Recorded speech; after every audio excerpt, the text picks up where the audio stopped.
বেশি আমল করে লাভ হবে না যদি আপনার আমলে ভেজাল থাকে। বেশি ইবাদত করে লাভ হবে না যদি আপনার ইবাদতে কি থাকে, ভেজাল থাকে। আর অল্প ছোট্ট আমলও যদি করেন, ওই আমল যদি নিখুঁত হয়, নির্ভেজাল হয়, ওই আমলটা হয়ে যাবে নাজাতের উসিলা। জোরে কোন সুবহানাল্লাহ। এজন্য ভাইয়ের আমার, কিয়ামতের দিন মানুষের আমল গণা হবে না, নামাজের ওয়াক্ত গণা হবে না, রোজা কত হাজার গণা হবে না, জিকির কত কোটি গণা হবে না। এজন্য হাসরের ময়দানে আমল ওজন করা হবে। সুবহানাল্লাহ। এতে কোন কোন তুচ্ছ আমলের ওজন হাজারো আমলের ওজনের চেয়েও ভারী হয়ে যাবে। হাজারো ইবাদতকে ভারী করে ফেলবে সামান্য তুচ্ছ কোন আমল, যদি সেটা আল্লাহর জন্য হয়ে থাকে। এজন্য যে কোনো আমল করার পূর্বে সেটা আল্লাহর জন্য করতে হবে, আল্লাহর ভালোবাসায় করতে হবে, ঠিক কিনা? এজন্য মনে রাখবেন, আল্লাহ চাইলে বান্দাকে কতভাবে মাফ করতে পারে, ঠিক কিনা? অনেকভাবে পারে।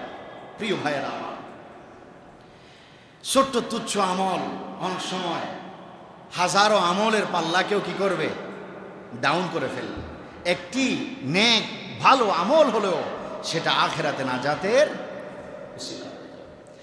ভাইয়েরা আমার, সেইভাবে আমরা আমল করতে হবে, ছোট্ট হোক বড় হোক।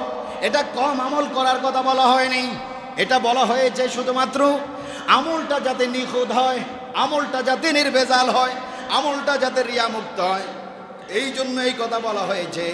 আল্লাহর প্রিয় নবী, দুজাহানের বাদশা নবী মুহাম্মদুর রাসূলুল্লাহ সাল্লাল্লাহু আলাইহি সাল্লাম হাদিস শরীফের মধ্যে বলেন, ভাইয়েরা আমার, এই যে আমরা যখন রাস্তা দিয়ে চলাফেরা করি, রাস্তার মধ্যে যদি একটা পাথরও যদি পড়ে থাকে, আমরা যদি মনে করি ইট পড়ে রয়েছে, এই ইটের মধ্যে মানুষ একটু উষ্টা খাইতে পারে, লাথি খাইতে পারে, পায়ে ব্যথা পাইতে পারে, মানুষ কষ্ট পাইতে পারে।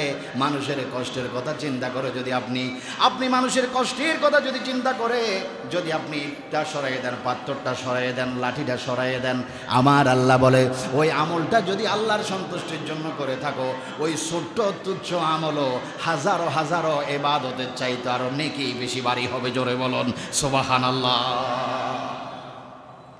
আল্লাহর প্রিয় নবী মেরাজ সফরে গেলেন।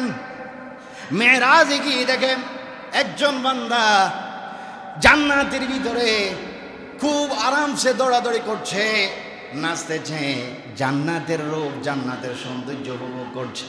যখন মানুষ সুন্দর কিছু উপভোগ করে, যখন মানুষের দৃষ্টির মধ্যে সুন্দর কিছু দর্শন হয়, মানুষটা খুশিতে আত্মহারা হয়, মানুষটা নাচে, মানুষটা আনন্দের সময় খুশি হয়। আল্লাহ নবী বলে, জান্নাত আমি দেখলাম একজন বান্দা জান্নাতের ভিতরে দৌড়াদৌড়ি করছে, হাসি তামাশা করছে, খুব আনন্দিত অবস্থায় রয়েছে। ইয়া আখি জিবরাইল, ও ভাই জিবরাইল, কেমন বান্দা এই জান্নাতের মধ্যে, কেন কিভাবে সে এত আনন্দিত, এত দৌড়াদৌড়ি করছে, ছটফট করছে, এত আরাম আয়েসে হাসি খুশিভাবে সে চলাফেরা করতেছে। জিবরাইল, এই বান্দাটাকে কি এমন আমল করলো যে আমলের কারণে বান্দাটা আজকে জান্নাতের মধ্যে এত আরামসে দৌড়াদৌড়ি করছে, এত আরামসে জীবনযাপন করছে? জিবরাইল বলেন, ইয়া রাসূলুল্লাহ, ইয়া হাবিবাল্লাহ, তার একটা জগতের মধ্যে আমলে আল্লাহ পাক বেশি খুশি হয়েছেন। কয় ইয়া রাসূলুল্লাহ, দুনিয়ার বুকে এই মানুষটার বাড়ির সামনে রাস্তার চলাচলের পাশে একটা কাঁটাদার বৃক্ষ ছিল, একটা কাঁটাদার গাছ ছিল। মানুষ চলতে কষ্ট হতো, মানুষ চলাচল করতে বড় অসুবিধা হতো।